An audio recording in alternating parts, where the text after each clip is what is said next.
It's time for Wise Money with Korhorn Financial Group with certified financial planners Kevin Korhorn, Mike Bernard, and Josh Gregory. Welcome to another episode of the Wise Money Show with Korhorn Financial Group, where every week we're helping you take your next wise step in your financial life. Thanks for being here, friends. My name is Mike Bernard. I'm your host. I'm also one of the certified financial planners on the program. With me in the KFC studios, my business partners and fellow CFPs, Kevin Korhorn and Josh Gregory. Well, we're just about to the end of the year. Have you taken your required minimum distribution? To miss it would be a pretty significant mistake, potentially. In fact, there's a whole host of other financial planning mistakes that can happen with your required minimum distribution and drawing that the correct way. We're going to unpack those, sharing our thoughts on how you can avoid this on today's episode. That's right. RMDs. It's that time, guys. It's that time. If you have a question for the show or need any help, need any assistance, we're here to help. Call or text us 574-222-2000. That's 574-222-2000. Online, wisemoneyshow.com is where you can find us. Submit questions there as well. And then all over social media, wherever you're at, we are there as well. Search the Wise Money Show. So yeah, it is time. It's RMD. So if you need to take a required minimum distribution, you've got a couple weeks left. That's calendar year. It's got to be done. Or if you're listening to this saying, that's a long way away. Well, what about your folks? Do your folks need to take an RMD and have you ensured that they've done that?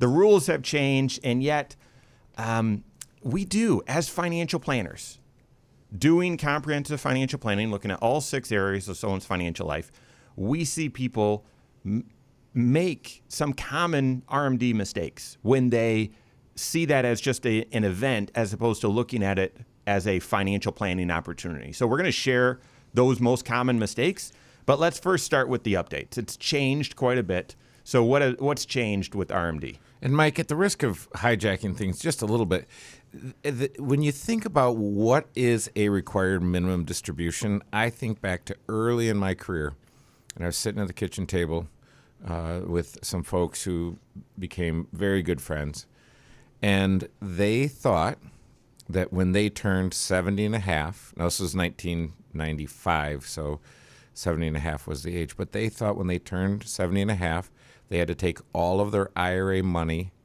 out of their IRA and pay taxes on all of it.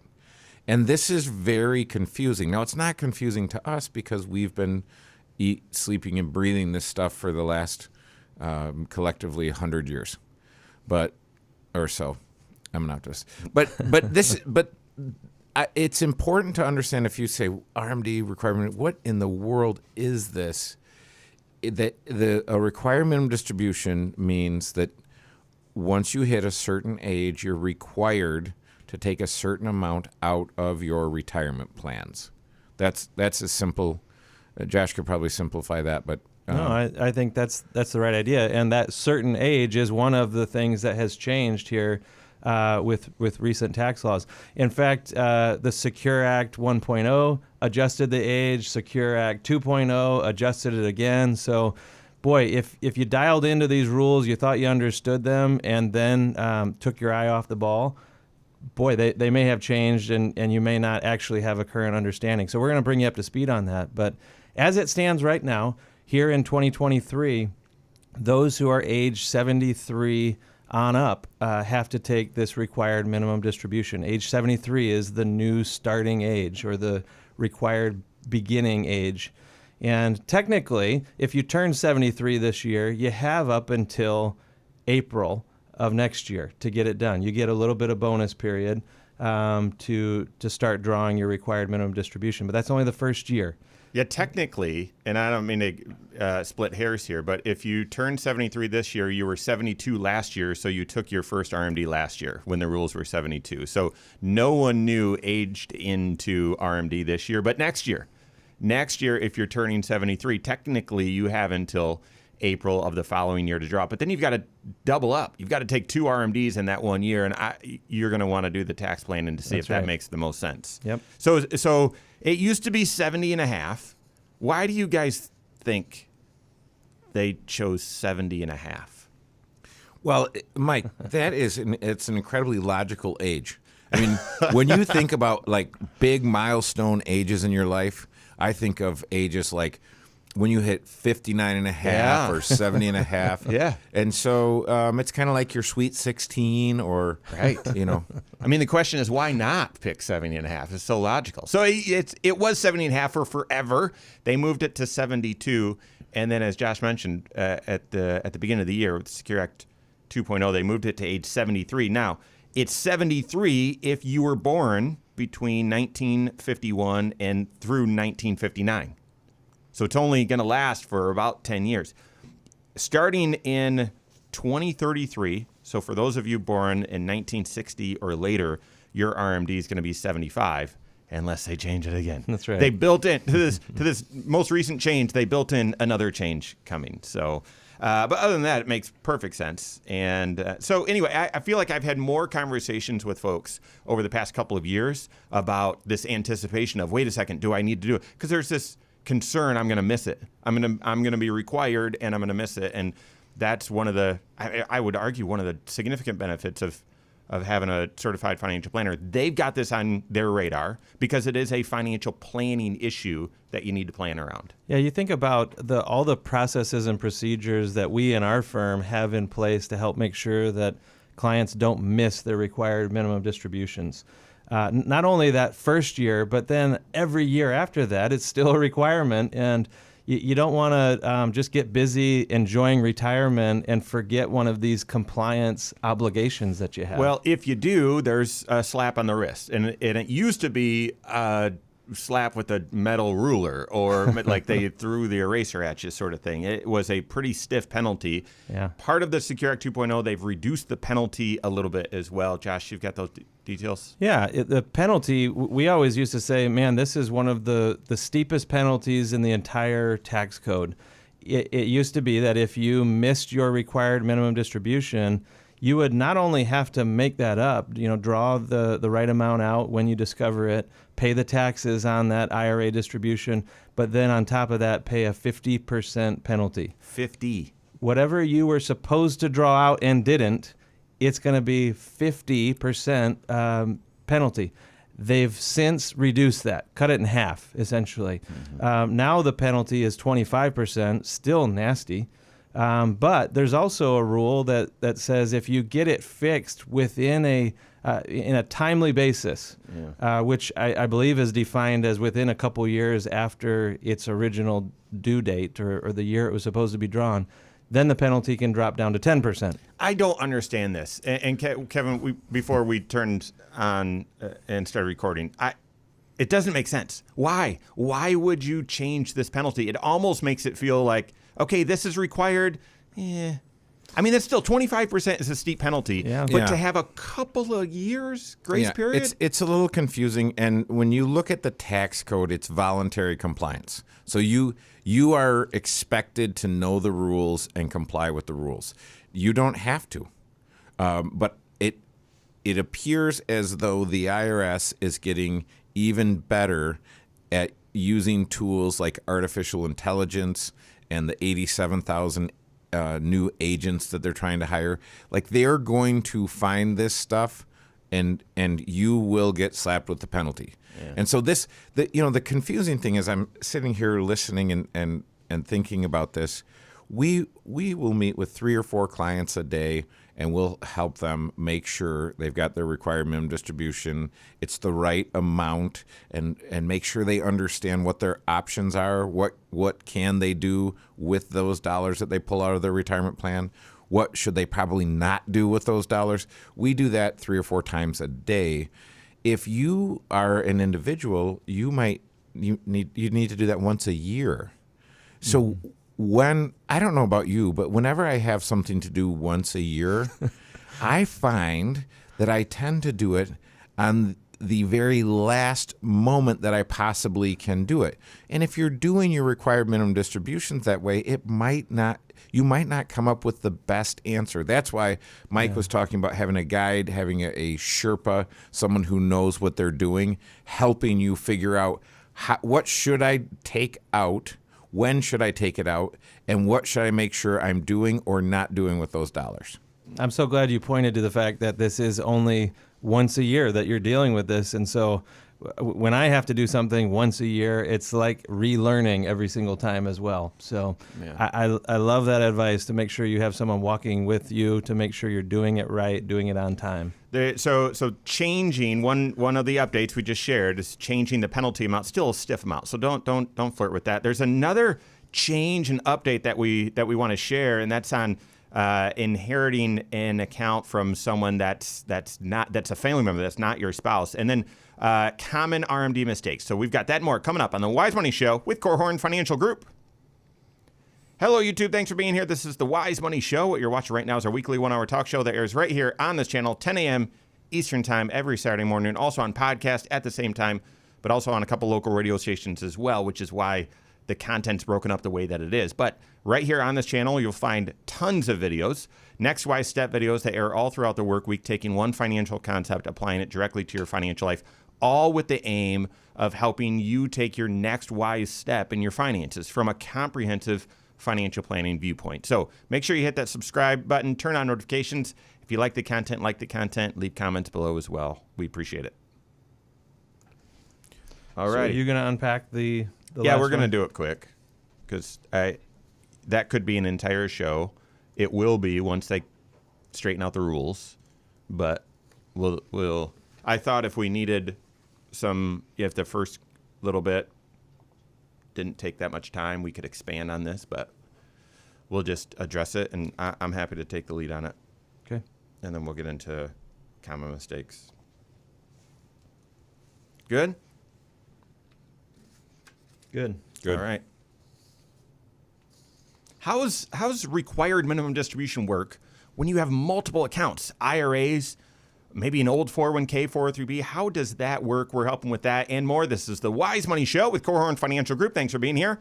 My name's Mike Bernard. With me in the KFG studios, Kevin Korhorn and Josh Gregory. Stay up to date on all Wise Money content. Find us online, wisemoneyshow.com. Then all over social media, wherever you're at, we are there as well. Search the Wise Money Show. All right, so we're talking about RMD. And yeah, we were just leaving off with anything that you need to do just once a year. You're probably dreading it, and you might delay and push it off. You might not be very creative and just feel like, oh, I got to get this done. And then if the rules have changed or if it's difficult, you might not want to do it alone. Well, here we are. It's the end of the year. If you are subject to a required minimum distribution and you haven't taken it yet, do not delay. You've got to get this thing done before the calendar year. So do that. But we're going to talk through some of the most common mistakes here in just a second. But one last update in regards to required minimum distribution is part of the Secure Act 1.0 that was passed in November of 2019, pre-COVID. Change the rules with how required minimum distributions work when you inherit a retirement account from someone that you're not married to. So a non-spouse beneficiary, okay? So this would be examples. Like the rules are a little bit different if you've got another choice when your spouse passes away and you inherit their retirement account. Versus if you're inheriting it from a parent, for example. Yeah, exactly. And so those rules, before Secure Act 1.0, you had the option of stretching that account out for your entire life, meaning you had to do a required minimum distribution, calculate that, and at least draw a little bit out every single year, but you were never forced to draw the entire thing out. You could take as much as you want, but you had to take as little, or you could take as little as just this required amount out. They called that stretching your IRA. Well, the Secure Act 1.0 introduced a 10-year rule, which meant you needed to empty the account within 10 years. But they weren't clear on whether you needed to continue to do a required minimum distribution, but then also have the account emptied in 10 years. So in other words, could you just stop all distributions, let the IRA ride for 10 years, and in the 10th year, empty the whole thing all in one shot? Yeah, so here we are, end of 2023. This rule came out in 2019. It's still not clear.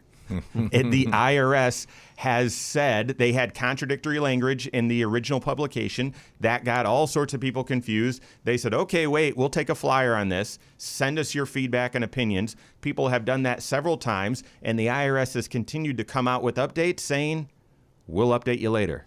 We'll decide later. Most likely, it appears as though if the person you're inheriting the money from was subject to RMDs already, they were already they were past their required beginning date, then you're going to need to take them as well and still withdraw the account out in 10 years. And if that's you, you may want to do that. Officially, though, the IRS is still punting, and they haven't come out with a final declaration. And that doesn't mean you can't find opinions on the internet, though. Right. Right. There are people writing articles and giving guidance on this, and they may just be being extra conservative or cautious and saying, hey, it's probably safest to keep doing a required minimum distribution along the way. That won't have you most likely emptying the account by the 10-year mark. And so you'll eventually need to be doing more than the required minimum amounts. But this question of how much flexibility do you really have inside of that 10-year mark, this is still up for debate. So listen, this is an entire show. There's lots to unpack here. We're going to leave it at that, and we'll update you more as the IRS makes clear what the rules are. All right. But if you wanted to play it safe, how would you do it? I'd take it out. I'd take the withdrawal. Even though the latest update, which I think was September, says that if they later determine you were subject to take required distributions, but you hadn't, they've extended the grace period, apparently, from the latest publication, extended the grace period through 2023. And doubled the penalty.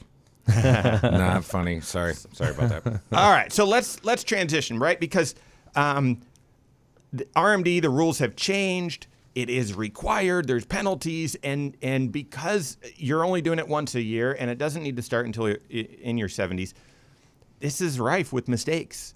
And while you could say, well, a mistake is forgetting to do it, done. No, from a planning standpoint, there's tons of mistakes. Okay, so let's hit the first one, and that is misapplying or misunderstanding the rules about how required minimum distributions work when you have multiple accounts, specifically different IRAs, different old 401ks, old 403bs. Yeah, that's fairly common, right? I mean, a lot of people have had multiple employers along the way, and each time you change jobs, if you leave a 401k behind and just sort of let it ride, and then with a new employer, you start up a fresh one and contribute there for a few years, you could get to the point where you have multiple retirement accounts and maybe even different types of retirement accounts. For example, you have a 401k or 2 or 3, and maybe you have some IRAs as well.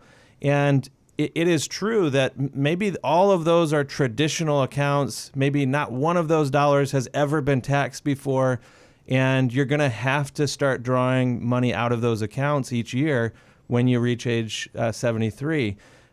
But the question is one of mechanics, the logistics of how you draw those accounts out. If you have lots of IRAs, you could calculate what is the required minimum distribution for all my IRAs, and then you could just pick one of them to draw it out of. Yep. You don't have to draw a proportionate amount out of every single one of those IRAs. But that's not how it works for your 401ks. If you have more than one 401k, you have to do the same calculation, and each 401k account has to satisfy its own required minimum distribution. Yep. There's a whole nother animal out there, a 403b, if you work for a school or a nonprofit organization, and that's the type of retirement plan that they've offered for you. If you've got multiple 403bs out there, you can aggregate just the 403bs together as well. So it's like, good grief, why can't we coordinate all of these different sections of the tax code so that they all apply the same way? Well, it's a complicated tax code, and unfortunately, you and your certified financial planner have to get the logistics right so that you don't miss some of the requirements. And what you said is kind of, I would just say it's mostly true, because that it's very easy that some confusion just got created. And this is the case for working with an advisor, but also simplifying. Think Occam's razor, like the simplest solution is the best. And simplifying, I met with some folks and they said, hey, well, we've got a big chunk of money, and so if we hire you to be our advisor, we'll have you manage half of it. and I think, well, you more than doubled the work. Just for the record, and that invites unrewarded risk and portfolio overlap, all kinds of things that are unnecessary and unwanted when you look at optimizing your investments. But when you look at this, we live here, we work here. There's a small private Catholic school in our backyard called Notre Dame, and they have lots of folks that come through Notre Dame that we end up serving. And it's quite often the case that folks have TIAA-CREF accounts from a different university. They start at Notre Dame. Now, if they were old, if they've been there for a while, they've got TIAA-CREF and Fidelity.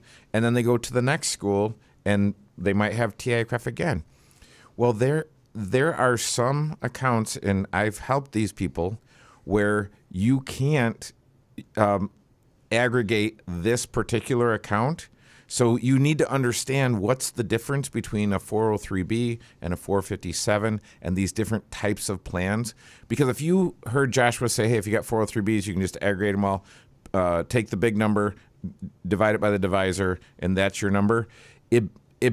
It'd be easier than you think to make a mistake in that situation. I would encourage you. I mean, Occam's razor or whatever.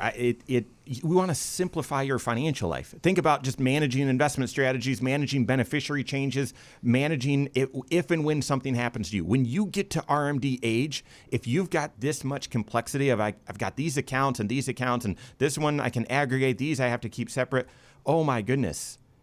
Imagine if you needed assistance with that. Will someone even be able to understand that process? Work with the CFP, simplify your financial life. All right, more common RMD mistakes. That more coming up on the Wise Money Show with Korhorn Financial Group.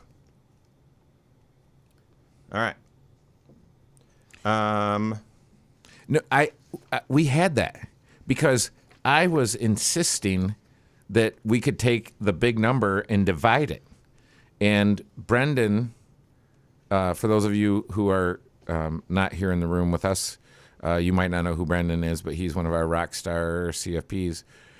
And he did the homework, and he said, no, you can't.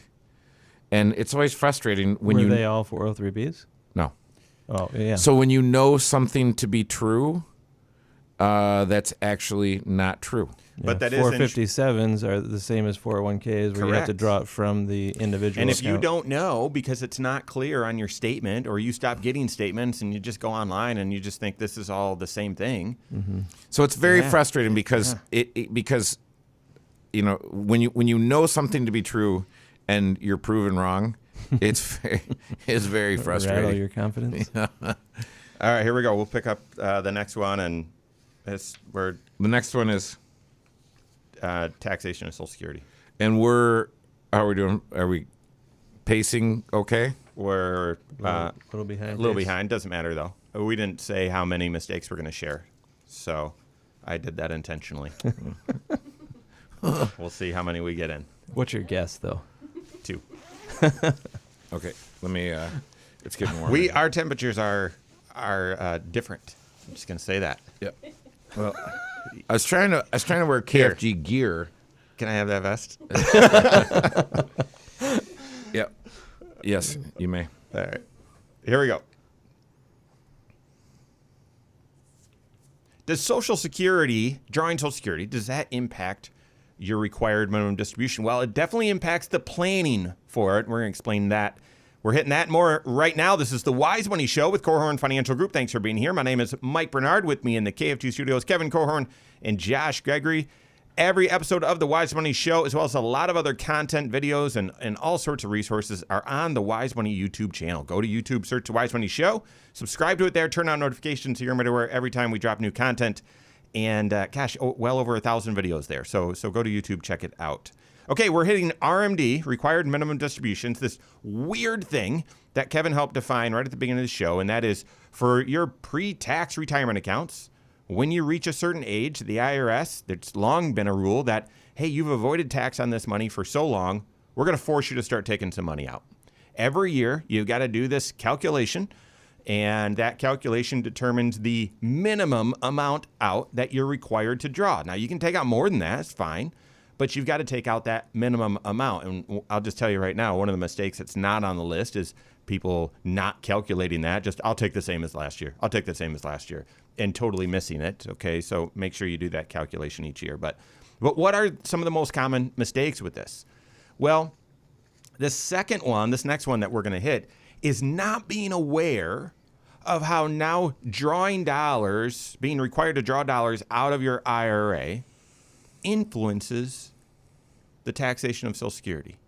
Yeah, if you thought you fully understood how Social Security was going to work for you, and you've been maybe retired for a few years, maybe you started drawing Social Security right out of the gate, but never started drawing anything out of your IRAs or your 401ks until it was required of you, then this is a game changer for you. Because Social Security, we often get the question from newly retired or about to be retired individuals, hey, how's my Social Security going to be taxed? Or will it even be taxed? And the answer is always, well, it depends. It depends on your other sources of income. And there's a complicated calculation that we often refer to where you take half of your Social Security and add up all your other sources of income to measure it against a certain threshold. And that's what determines whether or not any of that Social Security actually gets counted on the tax return for you. Hopefully that's not too confusing, but if it is, don't be alarmed. Everybody's confused by this. So here's the scenario, and we see this all the time.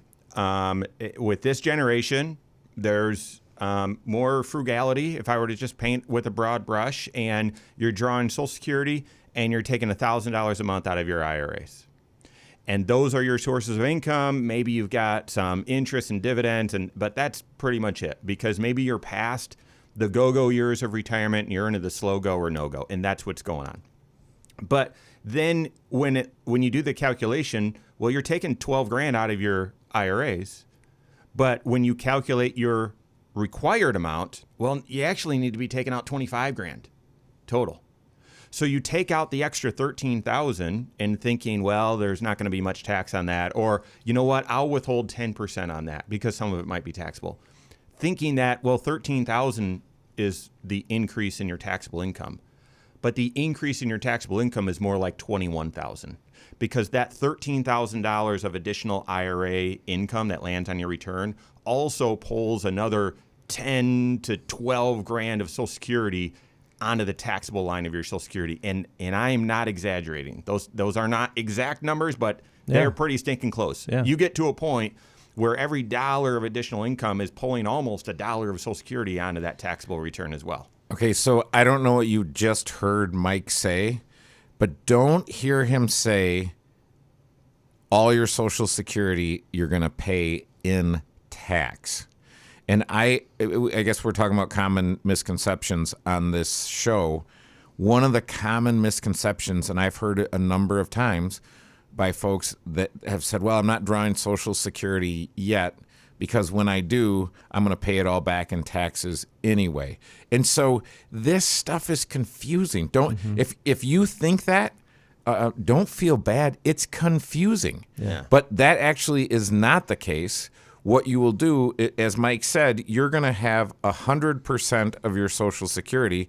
You could pay taxes on up to 85% of that, depending on what your income is above your Social Security. So that money comes over for you to pay taxes on.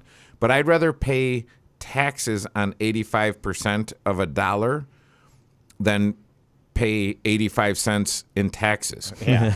So it is very confusing. I guess the point is, if you need to be aware proactively through tax planning, all right, when I start drawing my required minimum distribution, is that going to influence how Social Security is taxed and what my tax picture looks like, so that you're aware and can plan appropriately for withholdings? Well, and it's not only proactive, but it's repeatedly. Every single year you need to be running these types of tax projections, especially in the fall as you see how the year has shaken out. You figure out, is this a year where I'm taking that minimum amount of distribution from my IRA, or did I need more? because of some activities or some big expenses in retirement. But the amount of money that you pull out of the IRA, whether it's because you wanted to or because the government forced you to take the minimum amount, either way, it affects the calculation of how much Social Security is going to be counted on your tax return. And so it's a moving target from year to year because your behaviors are going to be different from year to year on distributing money from the IRA. That's right. And if you don't have withholdings currently happening on your Social Security check, and then all of a sudden you've got this additional withdrawal amount out of your IRA and don't withhold appropriately, it could mean a nasty tax surprise, and that's something you want to avoid. So do the tax planning work, hopefully proactively, so you're well ahead of this and have tax diversification anyway, and maybe avoid this mistake altogether. But do the planning around it. All right. Speaking of planning, next mistake that we see from people, I would, of the ones on this list, I would say this is probably the most common mistake. And that is taking your required minimum distribution, but then also donating out of your pocket to a church or charity. So explain this mistake. Well, you can do what's called a qualified charitable distribution from your retirement plan directly to... Just in the spirit of being precise, from your IRA, not from your retirement plan. You can't do that from a 401k or 403b, 457. It's got to be from an IRA. Good pointer. Yep. Yeah, exactly. That's what I was saying. So you can take this money from your IRA, and it's likely this IRA is all pre-tax money, so you've never paid taxes on it. You take the money out of the IRA and send it directly to the charity. So do not pass go, do not collect $200, go from your IRA to the charity. If you do that, you don't pay federal or state taxes on that money. So think about this. When you put that money in, it reduced your federal and state taxes. It grew tax deferred all those years, and now as you pull it out, you're not paying any taxes on it. It's a absolutely beautiful strategy, and it can really help in a lot of different ways. But so here's the thing.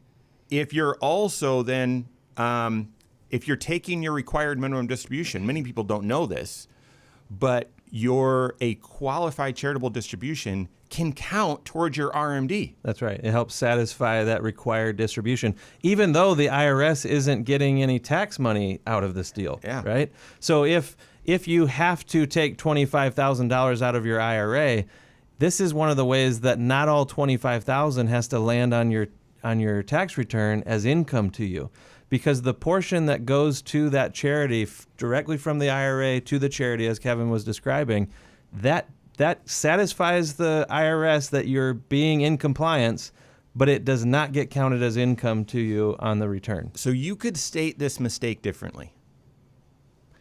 Taking your required minimum distribution all up front and then doing a QCD later. There's no way to undo it. If your required distribution was $20,000 and you at the beginning of the year say, "Oh, I know I need to do this. I need to check that box." So you take $20,000 out. And then the second half of the year you say, "Oh, I want to do some year-end giving. Let's do a charitable qualified charitable distribution of another $5,000. Well, only $20,000 is going to show up as taxable, but you took $25,000 out of your IRA, and really you're required to only take $20,000.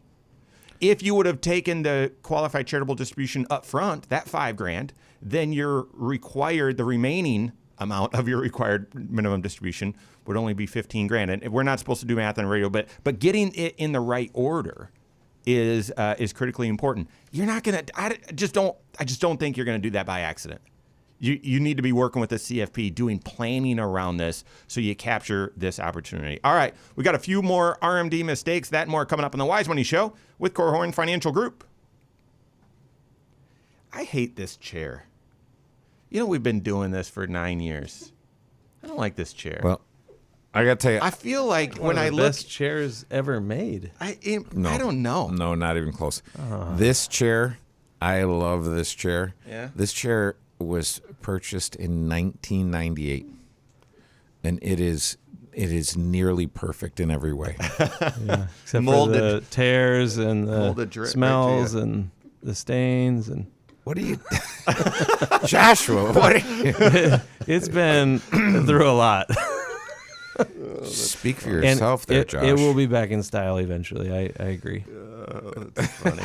That's funny. Those folks that we saw yesterday, Yeah. those 2 kids, I mean, that they dressed as most of the kids in my high school dressed. And so now this is 30 years later. And like, I mean, you could just rewind that tape 30 years and you look exactly like 50% of the people at East Kentwood High School. Wow. Did the people at East Kentwood High School have hickeys too? I don't. Yes, probably. It's a pretty unique crowd there. I'll say that. So we used to ask the question, so have you been working on your car? I'm like, what do you mean? You're like, you got a muffler burn on your neck there. Oh, that's funny. Didn't notice that. I was not that close to that those was noticeable. folks. I'm a noticer. All right, 4th segment, land of the plane. We've got a couple more mistakes, and so there's room to run here. Here we go.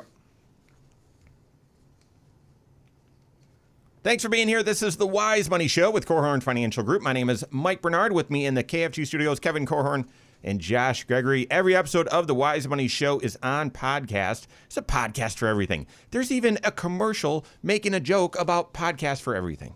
But listen, there are, I'm sure, plenty of podcasts about financial matters and whatnot. But our show, this show, go check it out because it's helping you take your next wise step in your financial life, bring all 6 areas of your financial life together, and then from that perspective, what planning and what choices should you make. So wherever you're listening to podcasts, search the Wise Money Show, subscribe to it there, follow us there. We appreciate it. All right, we're in the middle of required minimum distribution mistakes. This is our last opportunity for a public service announcement. If you haven't taken your RMD this year, you need to. It's got to be done by the calendar year, unless it's your first year. But as Josh pointed out at the beginning of the show, no one had their first RMD this year. No one. It's not allowed. They changed the rule, and so no one had their first RMD this year. Have you guys ever, just aside, has there ever been a time when you've taken that option where in your first year of RMD, you can delay it until April, April 1st, right? Mm-hmm. I think it doesn't line up with the 15th like everything else because that'd be too easy. That's right. April 1st, but then you've got to take another RMD before the end of the year. Have you ever done that? Yeah. I've done it once. Yeah. I've seen it done not on purpose. Oh, really? Yeah, like we were getting started with someone and they didn't take it the first year. They had these, basically 3 months of bonus time, and we discovered in that time, hey, you were supposed to do this last year, or you could have done this last year. So we took it, and they avoided the penalty, thankfully. But it doubles up is the problem. But so likely that doesn't make sense. The issue is these folks, they were selling a business, right? Selling a bit. So this is back when it was 70.5, and they were selling a business in that year before, and it was like, okay, we don't want to add RMD to this. So right. So Josh, you said it doubles up. That's the problem. But potentially, it could be the strategy too. It could be the solution, because you might have that whether you're selling a business. Now it's going to be, excuse me, it's going to be 75. So eventually, depending on your age, and that I'm assuming is going to line up with when you're going to start being eligible for Medicare and drawing Social Security. You said a few things today here, Kevin Korhorn said. You don't have to follow the tax rules, but then you later said, "But they'll get you. They'll get you." Well, you don't. No, you don't have to. You're making claims on Medicare. Wow. Okay. Well, no. They've you heard it here. Listen, these guys in Washington have talked about entitlement reforms. I'm convinced it's going to happen. Yeah. Here's the thing. This ties right into this. Is a happy accident here. Ties right into this next mistake, because.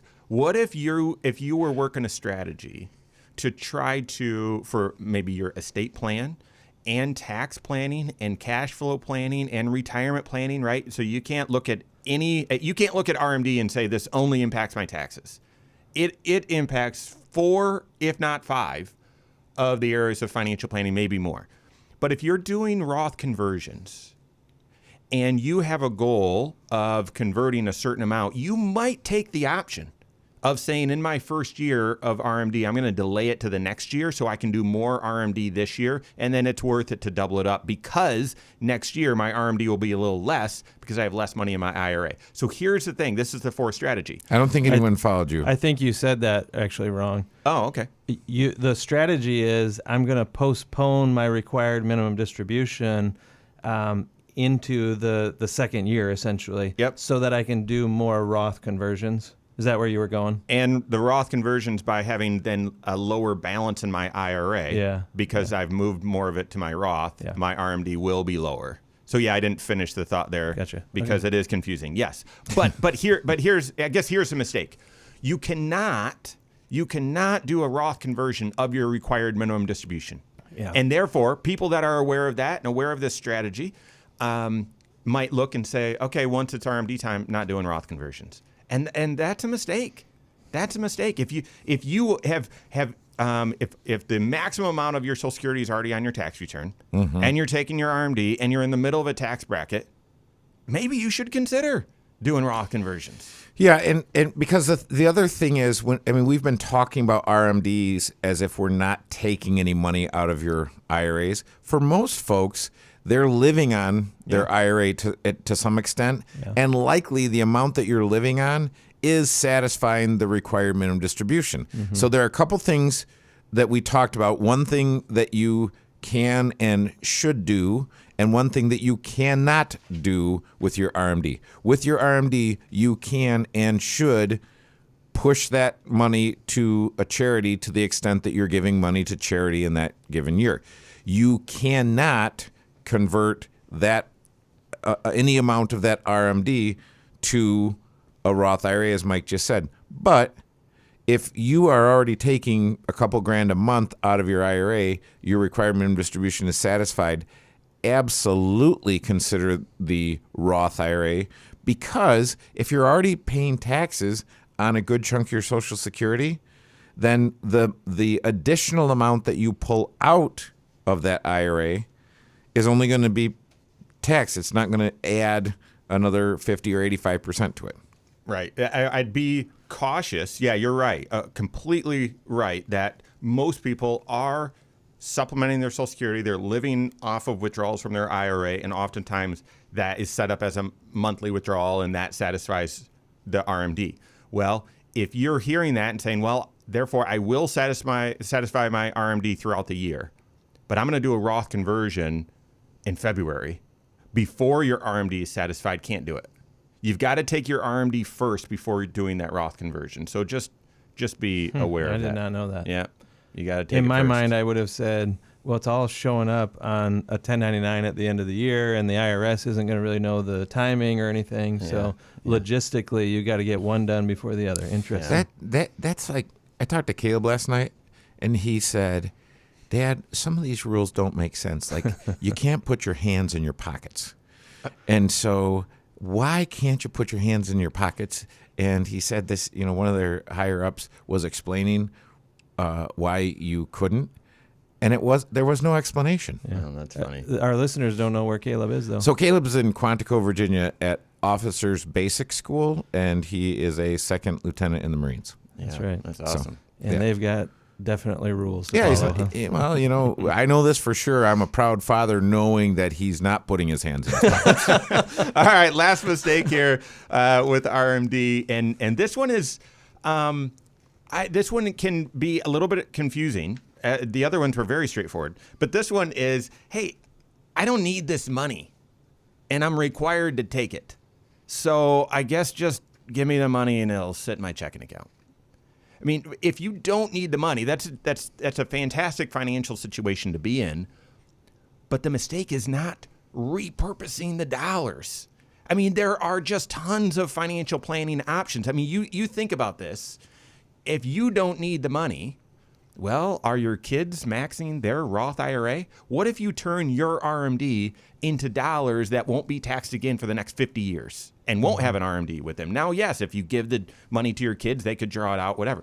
But this would be parlaying your financial plan into a wise tax strategy for your kids or maybe your grandkids. What about a 529 plan? for them as well. And even if you say, I don't like my kids that much, what if you just repurpose these dollars into an investment account for you? Just because they need to come out of the IRA and they can't go directly into the Roth doesn't mean you don't have other choices. That's exactly right, because think about how long that money has been in the IRA growing and productive and doing something financially beneficial for you. Just because you have to pull money out of the IRA so that the government can tax you, it doesn't mean that those dollars then forever into the future have to be unproductive dollars. They can still do something positive in your financial life. And as you were saying, Mike, it could even be a family member's financial life as well. But the point is, don't cause the government in their requirements for you to stay in compliance for taxes to cause you to do something unproductive or unwise in your financial life. Yeah, don't take productive dollars and make them lazy dollars, and just set that in your bank account earning point nothing. It feels like there's this thinking that, well, when I have to take this money out of my IRA, I'm not able to invest it. I'm not able to do anything with it, which that's the mistake. So all of these mistakes, as well as any others, are going to be addressed and avoided by working with the CFP that's actually doing comprehensive financial planning. Your CFP that's doing comprehensive financial planning, they're going to provide clarity, confidence, but also creativity, helping you in your financial life. So, all right, that's all the time we have for today. On behalf of Josh Gregory, Kevin Corhorn, all of us at KFG, have a great weekend. We'll see you next Saturday for the Wise Money Show with Corhorn Financial Group. Securities offered through Silver Oak Securities, member FINRA/SIPC. Advisory services offered through KFG Wealth Management, LLC. Doing business as Corhorn Financial Group. KFG Wealth Management, LLC and Silver Oak Securities Incorporated companies are unaffiliated.